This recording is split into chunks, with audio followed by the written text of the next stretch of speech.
درود و سلام خاتم النبیین حضرت محمد مصطفیٰ صلی اللہ علیہ وآلہ وسلم پر اور ان کی آل پر۔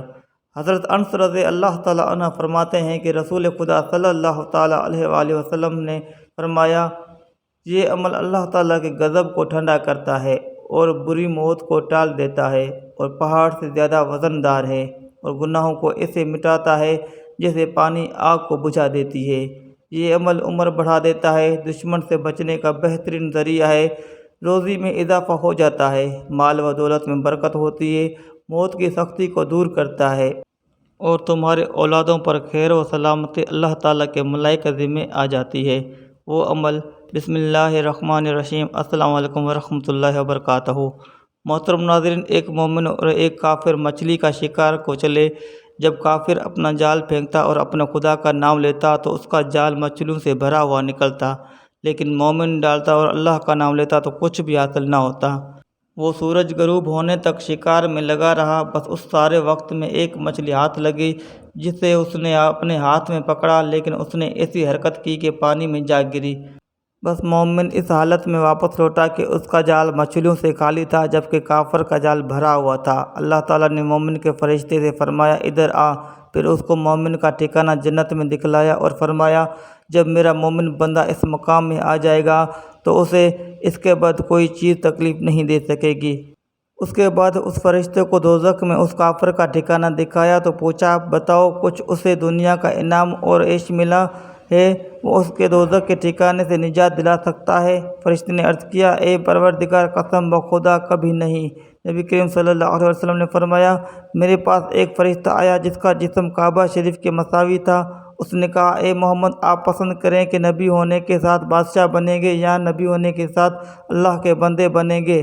جبرائیل علیہ السلام نے مجھے اشارہ کیا کہ آپ اللہ کے لیے عاجزی اختیار فرمائیں، تو میں نے کہا، بلکہ میں پسند کرتا ہوں کہ خدا کا نبی اور بندہ بنوں۔ اللہ تعالیٰ کو میری یہ بات پسند آئی اور ارشاد فرمایا، آپ سب سے پہلے ہوں گے جس سے زمین شق ہوگی۔ روز قیامت سب سے پہلے آپ کی قبر شریف کھلے گی اور آپ سب سے پہلے شفاعت کرنے والے ہوں گے۔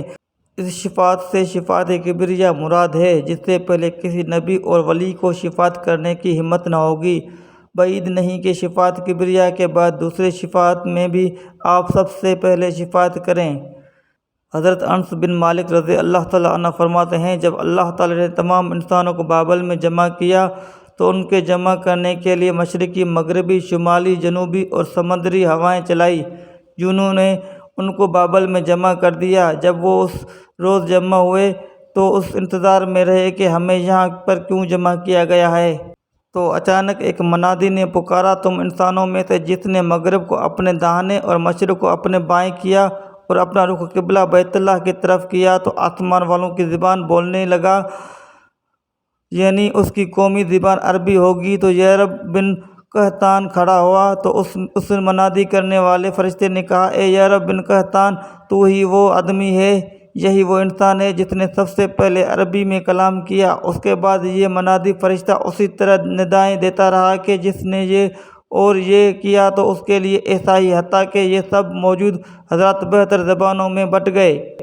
اور یہ آواز ختم ہو گئی، زبانیں مختلف ہو گئی اور خیر و شر، ایمان، صحت، بدبختی، دولت مندی، شرف، مروت، ظلم، جہالت، تلوار اور جنگ کے فرشتے نازل ہونے لگے اور یہ سب عراق میں جمع ہو گئے۔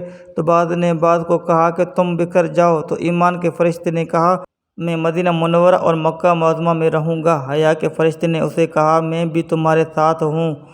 بدبختی کے فرشتے نے کہا، میں دیہاتوں میں رہوں گا۔ تو صحت کے فرشتے نے کہا، میں تمہارے ساتھ رہوں گا۔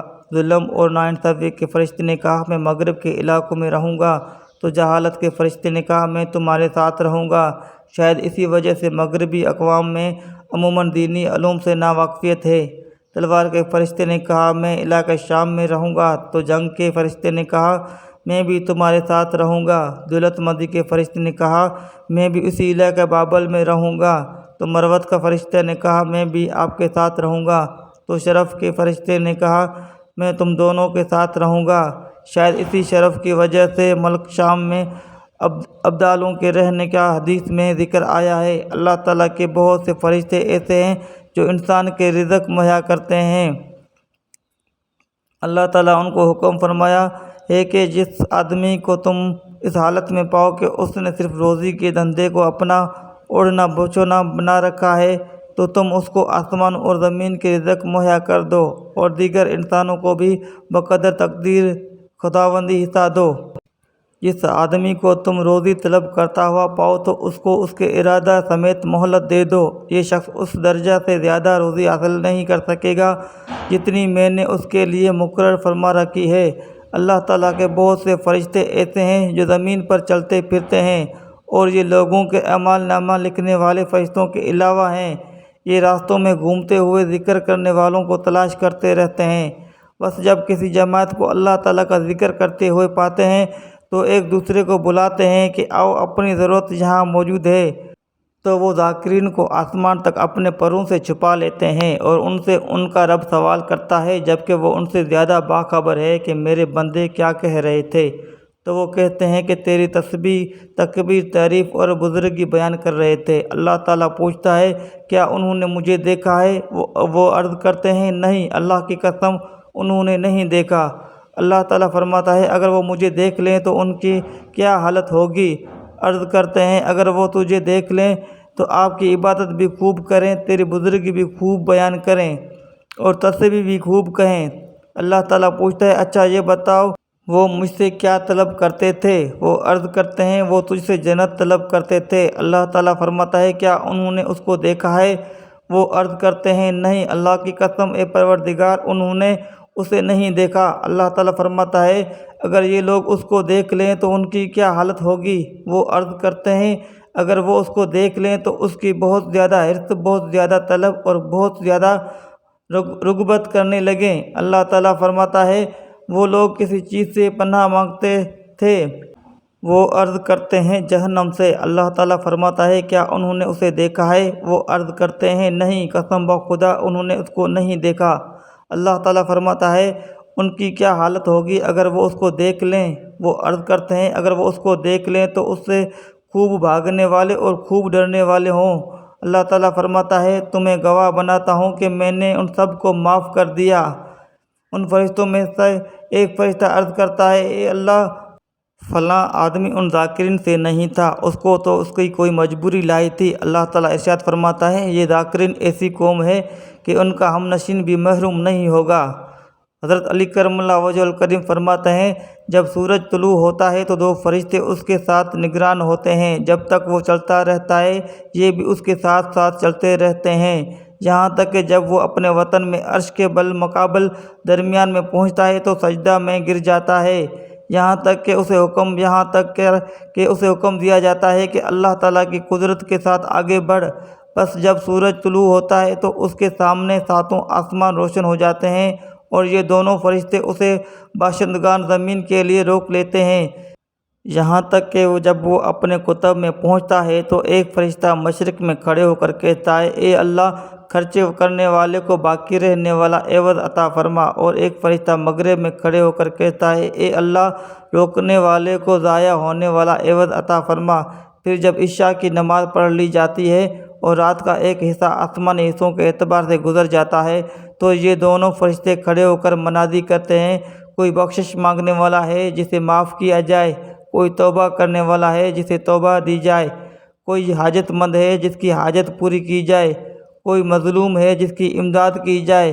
پھر کہتے ہیں، ہمارا رب غفور الرحیم ہے۔ حتیٰ کہ جب سحری کا وقت ہوتا ہے تو یہ دونوں زمین پر جھانکتے ہیں، ایک کہتا ہے، میں بلند و بالا خدا کی تسبیح عرض کرتا ہوں، اور ان دونوں فرشتوں میں سے جو سب سے نچلی زمین پر ہے جسے در ایل کہا جاتا ہے، وہ کہتا ہے، اے اللہ، تو پاک ہے۔ حدیث شریف حضرت انس رضی اللہ تعالیٰ عنہ سے روایت ہے کہ ہمارے پیارے نبی حضرت محمد مصطفیٰ صلی اللہ علیہ وآلہ وسلم نے فرمایا، جب اللہ تعالیٰ نے زمین پیدا فرمائی تو اس نے ہلنا شروع کیا، تو پہاڑ پیدا فرما کر اس پر نصب کر دیا تو زمین ٹھہر گئی۔ فرشتوں کو پہاڑ کی سختی دیکھ کر تعجب ہوا، عرض کیا، اے اللہ تعالیٰ، تیری مخلوق میں کوئی چیز ہے جو پہاڑ سے زیادہ سخت ہے؟ تو اللہ تعالیٰ نے فرمایا، ہاں، لوہا ہے۔ تو فرشتوں نے عرض کی، لوہے سے زیادہ کوئی چیز سخت ہے؟ تو اللہ تعالیٰ نے فرمایا، ہاں، آگ ہے۔ فرشتوں نے عرض کی، آگ سے زیادہ بھی کوئی چیز سخت ہے؟ تو فرمایا، ہاں، پانی ہے۔ پھر فرشتوں نے عرض کی، پانی سے زیادہ کوئی چیز سخت ہے؟ تو فرمایا، ہاں۔ ہوا ہے۔ پھر فرشتوں نے عرض کی کہ ہوا سے زیادہ کوئی چیز سخت ہے؟ ارشاد ہوا یہ عمل ان سب سے وزن دار ہے۔ حضرت انس رضی اللہ تعالیٰ عنہ فرماتے ہیں کہ رسول خدا صلی اللہ تعالیٰ علیہ وسلم نے فرمایا عمل اللہ تعالیٰ کے غضب کو ٹھنڈا کرتا ہے اور بری موت کو ٹال دیتا ہے اور پہاڑ سے زیادہ وزن دار ہے اور گناہوں کو ایسے مٹاتا ہے جیسے پانی آگ کو بجھا دیتی ہے۔ یہ عمل عمر بڑھاتا ہے، دشمن سے بچنے کا بہترین ذریعہ ہے، روزی میں اضافہ ہو جاتا ہے، مال و دولت میں برکت ہوتی ہے، موت کی سختی کو دور کرتا ہے اور تمہاری اولادوں پر خیر و سلامتی اللہ تعالیٰ کے فرشتوں کے ذمے آ جاتی ہے۔ اللہ تعالیٰ نے فرمایا ہاں ابن آدم کا داہنے ہاتھ سے صدقہ کرنا اسے بائیں ہاتھ سے چھپاتا ہے، صدقہ گناہوں کو مٹا دیتا ہے، صدقہ دینا تمہاری اولاد کے لیے نیک بختی ہے، صدقہ پل صراط سے خلاصی ہے، صدقہ جہنم سے آزادی ہے، صدقہ دینا موت کے وقت سختیوں سے دوری ہے، صدقہ دینا شفاعت رسول اللہ صلی اللہ علیہ وسلم ہے۔ حدیث شریف میں حضرت معاذ رضی اللہ تعالیٰ عنہ سے روایت ہے کہ ہمارے پیارے آقا نبی کریم صلی اللہ علیہ وسلم نے فرمایا صدقہ گناہوں کو ایسے دور کرتا ہے جیسے پانی آگ کو بجھاتا ہے۔ اللہ تعالیٰ سے دست ادب دعا ہے میرے تمام مسلمان بہن بھائیوں کے بچوں کو اللہ پاک اپنے حفظ و امان میں رکھے، آمین یا رب العالمین۔ جزاک اللہ خیرا کثیرا۔